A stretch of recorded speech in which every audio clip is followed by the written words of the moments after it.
ભાભીને એકદમ વેસ્ટર્ન કપડાં પહેરાવ્યા છે, જીન્સ અને ટોપ. એટલે તમારે મને ભાભીને જોઈને કહો કે ભાભી આજે કેવા લાગે છે. પણ એમ નહીં તે ભાભીને જીન્સ ટોપ પહેરાવ્યા. હાસ તો ભાભી અહીંયા આવ્યા તો પહેરાવવા જ પડે ને જીન્સ ટોપ તમારે. ભાભી આવો તો. ભાભીએ પહેર્યા ઈ બહુ કહેવાય હો. ભાભી આ શું છે?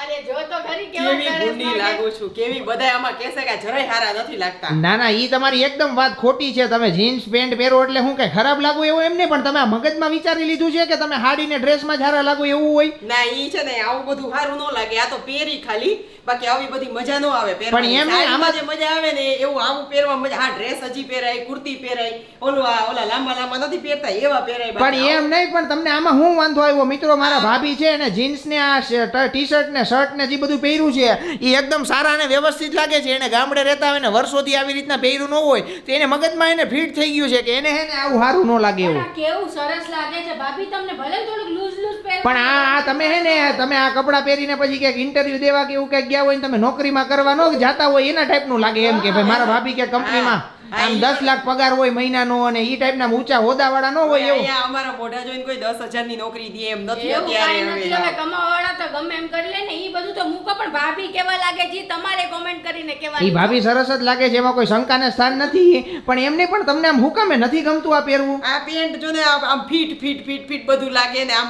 એવું લાગે કે આમ કોઈ જકડી નો દીધા હોય, આમ વારાથી બાંધ્યા હોય ને એવા લાગે પણ છે. એમની સાડી કરતા તો આ સરસ જ લાગે છે. તમે સાડી તમે કરતા તો તમે વધારે પહેરતા ન લાગે. હોય ને એટલે તમને એવું લાગે. કદાચ તમે પહેરવા માંડો ને અત્યારની છોકરીઓ કેમ જીન્સ ને ટી શર્ટ ને ટોપ જ પહેર્યા હોય એમ પણ તમને ફાવવા માંડે. હા એટલે ઈ તો પછી હવે ધીમે ધીમે જો મજા આવશે તો પછી આ જીન્સ ને એવું ઈ પહેરશું. એમાં હું ક્યારેક પહેરી લેવાય. હા ક્યારેક એટલે સમયના હારે હાલવામાં મજા છે. ઈ સમય વાત સાથે સાચી. ચાલો ને. આજ ભાભીને મેં સમય પ્રમાણે ચલાવી દીધા ને જોવો તમે કેવા સરસ સુંદર પણ એમ નહીં, તે ભાભીને મનાવ્યા ઈ બહુ કહેવાય કે ભાભી તમે આ જીન્સ પહેરો અને ટી શર્ટ પહેરો અને ઈ. ઈ તો એમને હું છે ને હું બેઠી હતી ને મેં જીન્સ ટોપ પહેર્યું હતું. મેં કીધું ભાભી તમે ક્યારેક આમ ટ્રાય કરતો. મેં અંદર બેઠા વાતો કરતા હતા તો ભાભી કે હાલો ટ્રાય કરી લ્યો. મેં તો હાલો કરી જ લઈ આવજે try. વાહ વાહ સરસ, પણ સરસ લાગે છે એમાં. જોજો આ બહુ પછી વાયરલ નો કરતા કે ઘરે બધાને ખબર પડશે ને ગામડે તો વારો કાઢી નાખશે કે આ કોઈ શું વારો ન આ કાઢે એમાં હું જીન્સ પહેરવા એમાં કઈ વારો કાઢી ના, નાખે? ઈ ફતુર હાલ પછી હવે હું કાઢી મારી હાડી પાછી હવે પહેરું. બે બરાબર છે. ના, યારે પણ તમે ભૂંજાવમાં હજી આપણે આ પહેરીને છે ને આપણે ગામમાં શોપિંગ કરવા જવાનું છે.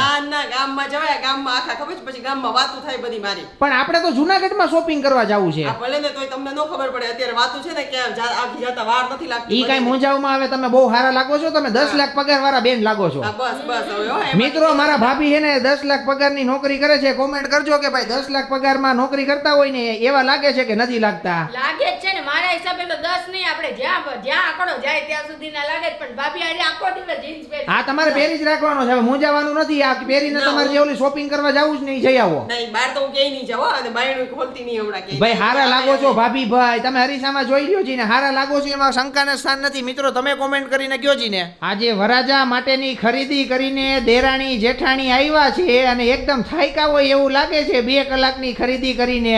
પણ આજે હું ખરીદી કરી છે એ બતાવો જી ને. નાનું ઉકળી થેલીમાં હું આવ્યું છે આજે. આજે છે ને વરરાજા માટે પાકીટ લઈને આવ્યા છીએ. વરાજા માટે પાકીટ? હા.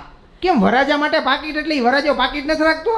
ઈ રાખતો તો હોય પણ અહીંયા છે ને રિવાજ છે કે દેવું પડે કે એને પાસે ખૂબ પૈસો આવે. દીકરીનો જો કે ને કે આપણે જમાઈ તરીકે લઈ આવ્યા છે તો દીકરીના ઘરવાળા પાસે ખૂબ પૈસો હોવો અને જોઈએ. હૈરું ભૈરું ઘર રહે એકદમ. પણ એમ નહીં, પણ તમે આમ આમાં પાકીટ એટલા પણ બધા ભાભી પણ તમે આમ પાકીટ આપો તો એ આપ મને તો એવું થાય કે ઘરવાળા પાસે છે ને પાકીટ નહીં હોય. ના એવું નથી હોતો તો બધી વસ્તુ અમે આપી જ છીએ તો હું સોનું કઈ ન હોય. પણ એમની તમને ખબર નથી કે સિસ્ટમ વર્ષોથી ચાલી આવે છે કે ભાઈ આ બધાય ગ્રૂમિંગ ની વસ્તુઓ, પર્સ, પાકીટ, આ તે પરફ્યુમ ને સામાન ને બધું દેવાનું હોય. પણ તો તમે ખાલી પાકીટ જ લઈને આવ્યા છો?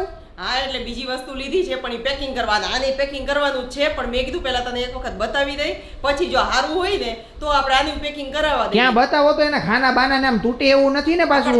ના હવે પર્સ એટલે તને શું લાગે છે કે અમે કઈ હું 5-25 નું લઈને આવ્યા છીએ? પણ તો સરસ મજાનું લઈને આવ્યા છીએ ને આ આપણે કેટલા વાળું છે આ? હવે ઈ પૈસા નો કહેવાય કઈ કોઈને પૈસા નો કહેવાના હોય. વાહ એ વાત બરોબર પછી- છે કે તો પૈસા ખાના બતાવો જી ને આમ ખાના બાના ને એમ છે ને પ્રોપર. હા, આ બધું એમ છે, ખાના આમાં વાળું છે કેટલા અને બધા ચેન આવે. વાળું છે ને એટલે ઈ વાંધો નથી. તમ તારે પાકીટ સારું છે, કલર સારો છે. આ તો આજે છે ને આપણે ઓલા પરફ્યુમ નું બધું લીધું છે ને આ એમાં એને પેકિંગ કરાવવા આ દઈ દેશું બધું પછી ભેગું પાછું. મને એમ છે એક બોક્સમાં જ આપણે સરખું ભાઈ એમ નહીં આ દેરાણી જેઠાણી એક એને હે ને લૂચા કહેવાય હો મિત્રો. જો હે ને ખાલી પાકીટ બતાવવા મારી ઘરે અહીંયા લઈને આવ્યા, બાકી બીજી બધી વસ્તુ ધારો કે પરફ્યુમ લીધું કેટલું લીધું એ કાંઈ બતાવવાનું નહીં, એ બધું ત્યાં ગિફ્ટ પેક કરાવી દીધું. તમે પણ ખાલી પાકીટ કેમ લઈને આવ્યા ઈ નો સમજો. એમાં એવું છે કે જો જેન્ટ્સ ની વસ્તુ અમે લેતા ન હોય, હા. હવે આ પરફ્યુમ ને એવું બધું તો ઠીક છે, હવે એમાં સુગંધ સારી આવતી હોય એટલે લઈ લેવાની હોય, બાકીની બોલ પેન ને આન તેને આપણે હા. કેટલું બધું લીધું બાપા, તો એ બધી વસ્તુ રૂમાલ ખબર લીધા પડતી ને હતી. રૂમાલ હા લેવા શું તમે નથી વાપરતા હા. રૂમાલ? પણ રૂમાલ નહીં પણ બધી વસ્તુમાં જો બતાવી બધું બતાવાય. જો આ દુકાનવાળાનું એવું હોય કે બેન આ લઈ જાઓ બહુ સારું છે બહુ સારું કરે. હવે અમુક વસ્તુ ન ખબર પડતી હોય તમને એમ થયું કે ભાઈ તને ખબર પડે તો આ બતાવવા લઈ આવ્યા ખાલી. તો ઈ સારું કે રૂલિયો બતાવવા લઈ આવ્યા તો પાકીટ લઈ આવ્યા, 2 કલાક ખરીદી કરી, પાકીટ લઈ આવ્યા.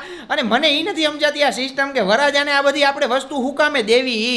મારા હિસાબ પ્રમાણે તો આ લેતી દેતી આપણે બંધ કરી દઈએ ને તો હારામાં હારું કહેવાય. પાકીટ હારું જ છે પ્રાચી, એમાં કોઈ શંકાને સ્થાન નથી. હવે બહુ જોજો નહીં કર. હા, એટલે જ જો મેં મૂકી દીધું પડીકું વાળીને. અને હવે હજી તમારે ટાઈમ છે જવું હોય તો જઈ આવો, ગિફ્ટ પેકિંગમાં મૂકી આવો એટલે પાછું થઈ જાય. અમે જઈએ છીએ પણ તમે લપ મૂકો તો થાય ને, આમ કેમ કર્યું ને ઓલું કેમ કર્યું, ઢીકણું ને ફલાણું ને કાંઈક ન હવે એક કામ કરો, હવે પાછા જાવ ને તો પાછા રિટર્ન આવો ને એટલે મારા હાટું કંઈક નાસ્તો લેતા આવજો. રેડી તો હા, શું નાસ્તો કરવો? એ તમે જે તમારા હાથે તમને મજા આવી લઈ આવજો ને. હવે ટૂંકમાં લઈ આવજો, ઘરનું નથી ખાવું, બહારનું હા ખાવું. હા બસ ઈ છે કે ઘરનું નથી ખાવું, ગમતું નથી ઘરનું પણ તમે આટલા દીથિયા શોપિંગ કરવા જાવ છો, એક દી તમને એમ થયું કે મારા હાટું કંઈક નાસ્તો લઈ આવવું એમ? બહારનું અત્યારે ન ખવાય, વાતો શું કરું? તમારે લઈ આવવું નથી એમ કરો ને, ખાલી વાતું કરો છો આવી. એટલે મિત્રો લગ્નની તૈયારીમાં તો છે ને આવું બધું બપોરના જાય હાંજે આવે, બપોરના જાય હાંજે આવે, આવું તો કેટલા દી હાલશે કોને ખબર. અરે પણ તમે આ ડેમે હું કામે જાવ છો પણ આ તગારું લઈને પ્રાચી? ડેમે કપડાં ધોવા છે ભાભીને એટલે જઈએ છીએ. અરે પણ હું તમે કપડાને ગાંડા થઈ ગયા છો કે હું તમે બે દેરાણી જેઠાણી અટાણે?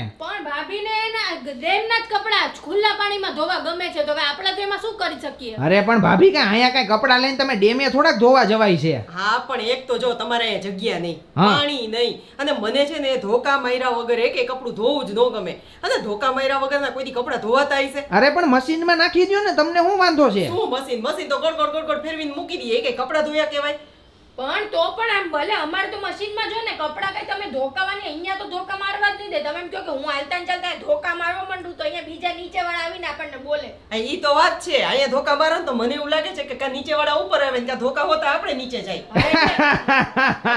એમ ન હોય ભાભી, પણ અંતે તમે થોડાક દિવસ હવે અહીંયા રોકાવાના છો તો પછી કઈ રોજ તો હવે તમે હવે હા મશીનમાં ધોઈ નાખો કે આ કે વિલિંગન ડેમે તમે અટાણે જાઓ તો અમે આ ધોવા તો ન્યા તમે ક્યાં ધોવું ને આ તમે તો યાર હવે મજાક કરી નાખી. હાલો ને ભાભી. શું પેલા ગામડે આવો એ તારમાં નદી ખડખડ વહતી હોય ને કેવી મજા આવે કપડાં ધોવાની. નો કઈ પાણીની ઉપાધિ કે નો કોઈ માણાની ઉપાધિ, મજા આવે ધોકા મારીને. તો પણ ન્યા મેં તમને ભાભી કેવું છે ખબર છે, તમે વાડીએ વયા જાવ કુંડીએ આ બધું આપણા કપડાં લઈને તગારું લઈને એટલે ન્યા તમે ધોઈ નાખો. પણ અહીંયા તમને સિટીમાં થોડું કઈ એવું મળે. હવે મારા ભાભી ગામડે થી જુનાગઢ રહેવા આવ્યા ને ઈ કે હવે વિલિંગન ડેમ કપડાં ધોવા જવા છે. બોલો લ્યો. હવે મેં કીધું મજાક કરો છો કે હું તમે? એમ નહીં, તમારે તો નદી હાલતા ગયા ને આમાં ખપ ખપ કરતા પૂગી ગયા. અહીંયા વિલિંગડન ડેમ હોય છે ગામના ગોંદરે, હવે ત્યાં તમારે 4 વ્હીલ લઈને જાવ, 4 વ્હીલ લઈને આવો તો એટલું તો તમારે મશીનમાં કપડાં ધોવાઈ જાય. આ તો એક કામ કર, રાખી દે, બીજું શું. હવે હું ગામડે જઈને જ ધોઈશ. એમ ન હોય પણ અહીંયા ધોઈ નાખો ને, તમને ધોકા માર્યા વગરના કપડાં નહીં મજા તમે આવે? કોઈ દી જોયા જ મશીનના કપડાં? ના ઈ મેં બહુ જોયા છો. આમ જો તો ખરી, હું ખાલી તમને જોઉં છું ને ત્યાં જ હું સમજી ગઈ કે આ કધોઈના રીએ સાવ મશીનમાં તો કપડાં એવું કાંઈ ન હોય. ભાઈ હવે એમાં તમને હે ને માનસિક થઈ ગયું છે હે ને ભાભી, માનસિક કે મશીનમાં કપડાં ધોવો ને એટલે કધોઈના રહીએ એમ. એ માનસિક નથી. અત્યારની બાયુને છે ને સિટીની બાયુને એને હાથેથી મહેનત કરવી ગમતી નથી.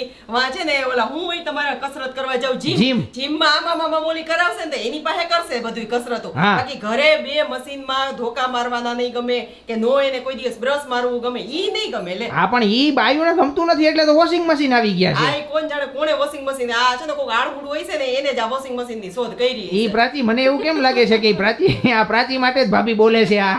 ના ના, એને પ્રાચી બહુ ડાઈ છે. પ્રાચી તો મારી શું કહેવાય દેરાણી નથી પણ દીકરી કરતા વિશેષ છે, મારી બેન કરતા વિશેષ છે. ઈ એવી નથી પણ હું તો બીજાની વાતો કરું છું કે અહીંયા તમે જીમમાં જઈને કસરત કરો એના કરતા રોજ સવારે ઉઠી અને બ્રશ મારીને કરશો તો એ હાથની પણ ઈ ભાભી તમે ગામડે રહ્યા હોય તમને બધી ટેવ હોય, આ સિટીની એકય બાયુને આજે છે ને હાઈથે ધોવાની ટેવ નહીં હોય. હું એમ કહેવા માંગુ છું કે ભાભી છે ને કદાચ મને એમ કહેતા લાગે કે તું છે ને કે હાથે કપડાં ધોઈ નાખ અત્યારે હા, મારા પણ જો હું તને શું કહું કે એ કરીશ ને તો એ તારા માટે સારું છે, મને તો એમાં કઈ ફાયદો નથી. શરીર તમારું શરીર સારું રહે, તમારે હા. જીમમાં જવાની જરૂર ન પડે. તો, અને ખબર છે ઓલો હમણાં તો કઈક ઓલામાં આમાં મોબાઈલમાં ઓલો વિડીયો આવે ને ઈ જોયા હતા કે એક જીમમાં ઓલો પોતું દે પછી આમ કરીને આમ તમને શીખડાવે કસરત. તો ભાઈ ઘરે કરો ને, ઘરે કામ ઈ જ વાત છે કે ઘરે કામવાળા છે ને બહાર પછી જીમમાં જવું છે, એટલે હવે આમાં શું કરવાનું? હવે આમાં તો ભાઈ મારા ભાભીને આયા વિચાર એટલે પ્યોર ગામડાના વિચાર છે. ઈ બાબતે તમારું શું કેવું છે?